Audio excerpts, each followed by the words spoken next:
come to the bold analysis, ladies and gentlemen. Rigathi Gachagua was supposed to be in parliament buildings to pay last respect to Raila Odinga and other for body viewing. And since yesterday, his handlers were already talking with part of the team to find out how they can get into that itinerary so that they are part of it. But of course, the plan was that the whole opposition team, including Kalonzo Musyoka and the rest, all of them to head to parliament and be in unity for that body viewing.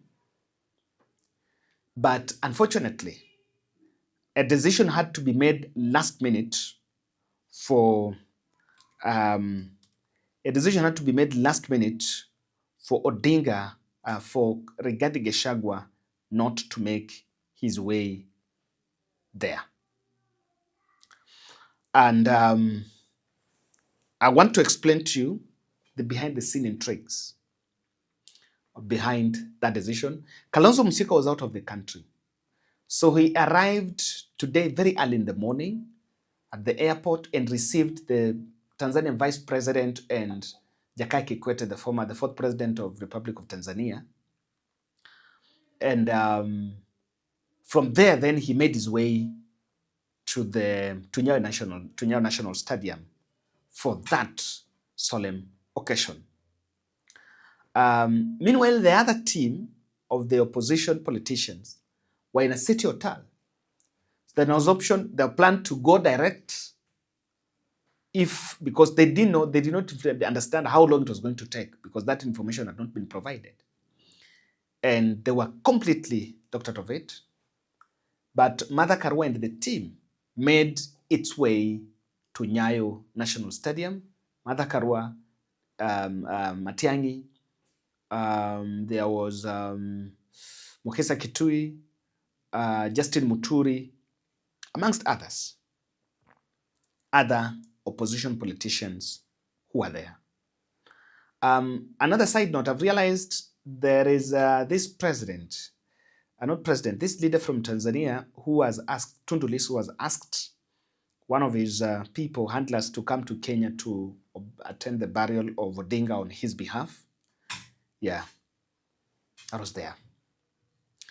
Now, today, the 17th, was also anniversary 1 year since Rigathi Gachagua was impeached as a deputy president. And if he was going to attend, that would have been the first occasion to share a podium with his tormentors, the president and the Kenya Kwanza rank and file. It was so, but Rigathi had to bolt out of his way, making his way to parliament. He was not supposed to go to Nyamba, he was supposed to go to parliament. Had to bolt out last minute over something I want to look at here. Odinga's death happened at a context. It happened at a time when Rigathi Gachagua in person and Odinga, or rather in the Kenya Kwanza, were not in good terms. And this is normal phenomena. In 2015, when Fidel Odinga died, Raila Odinga was a big enemy of the then President Uhuru Kenyatta. Uhuru Kenyatta supported them. And even Fidel's body was flown to Kisumu by military chopper. William Ruto, who was then deputy president, and Uhuru Kenyatta, who was the president, could not make even to go to condole with Odinga in Bondo. But they visited the family here in Nairobi. So it's a normal phenomenon when especially such high profile funeral emotions are high.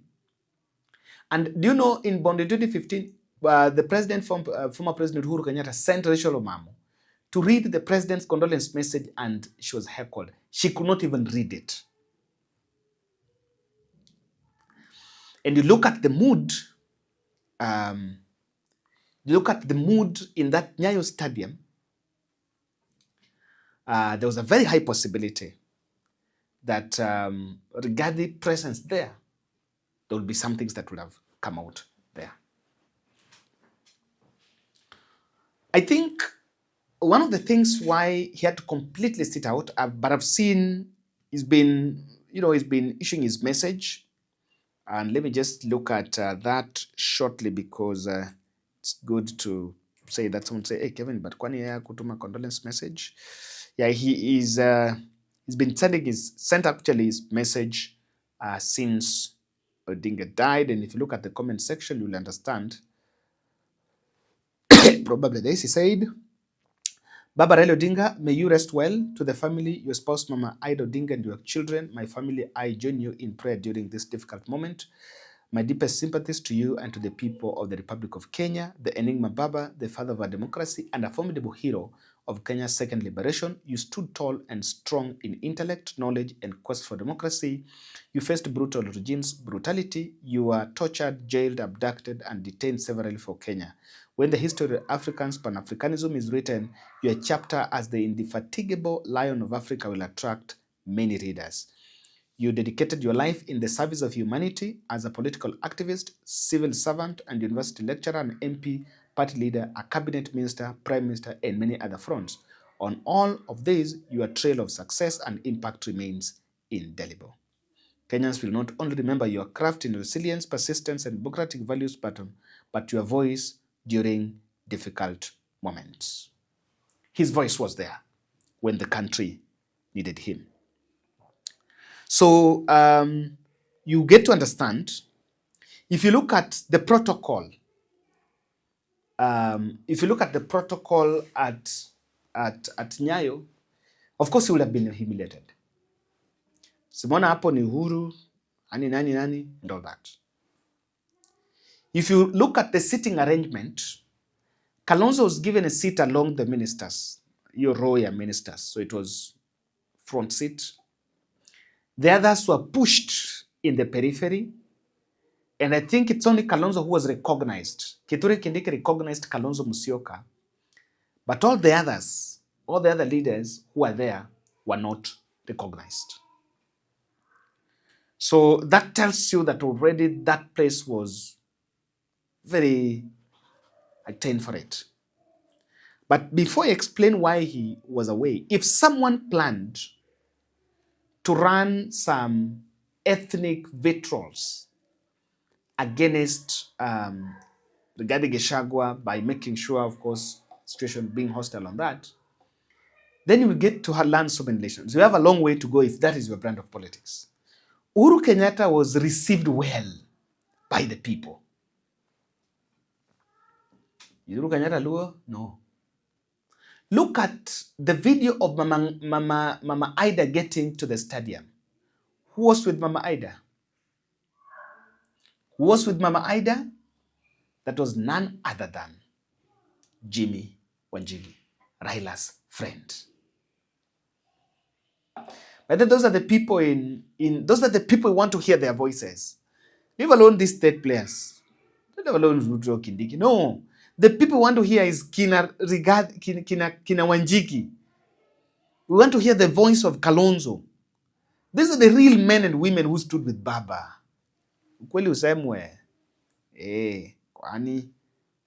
Niyo. Ai. Ni kweli. Niyo. If alone these are the people masquerading here now, shedding crocodile tears.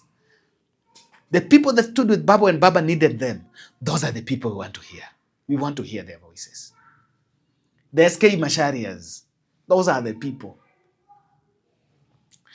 Now, even you will throughout Raila's even funeral plans and all that, you will understand that even the membership was leaned towards strictly family and state, and a heavy representation from the ODM party. So the others, really, even in the parliament, was nothing like bipartisan also. Starting even from the day you look at the list of those who went to collect the body from India. Did you see Rigathi Gachagua ally there? or Kalonzo Musyoka ally? You could not. Could not see any of those in that place. There was already a well-laid trap to humiliate Rigathi. And this would have been easy by protocol breach. You know what they would have done? See, they know very well that Rigathi Gachagua made the inflammatory statement on Raila's health. And by that time he was making that statement, he was genuinely responding to an allegation from the ODM secretariat that wao ndio wanaonyesha uvumi ya Raila kuwa mgonjwa. So he responded by saying, sisi hatujaletewa Raila wa mgonjwa, sisi si virus. Said mimi na Kalonzo, sisi ni virus, because the two of them were named. Even though there is a message that if there is some message on politics, politicians should gather. You can play politics, but when you are dragged in a political narrative attaching on the life of a human being or a fellow politician or so, you should practice restraint.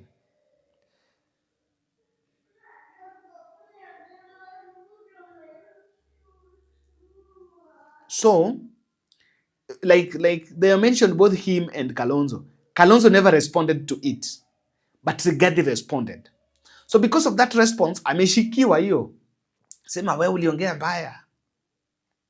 So what they would have done, already they know that the crowd will be hostile on Rigathi. That for sure I know. Not because of one term, but because of that statement. And sometimes, by the time, sometimes I buy someone who is saying, oh, hii kitu si hata venye watu kitu tunaambiwa. Maybe they were being told a different story. They would have created a scenario where he's heckled. And by the virtue of him being heckled, atakuwa ameonekana kama ni mtu ambaye hapendwi. Now, the other scheme why he also did not make his way is that I think Rigathi will struggle to gel. And he lacked a personal gel with Raila. If you compare him to Uhuru Kenyatta worked with Raila in the handshake. If you compare him to Kalonzo Musyoka had a personal relationship with Raila. They worked together for almost 15 years. The same to Martha Karua was his running mate.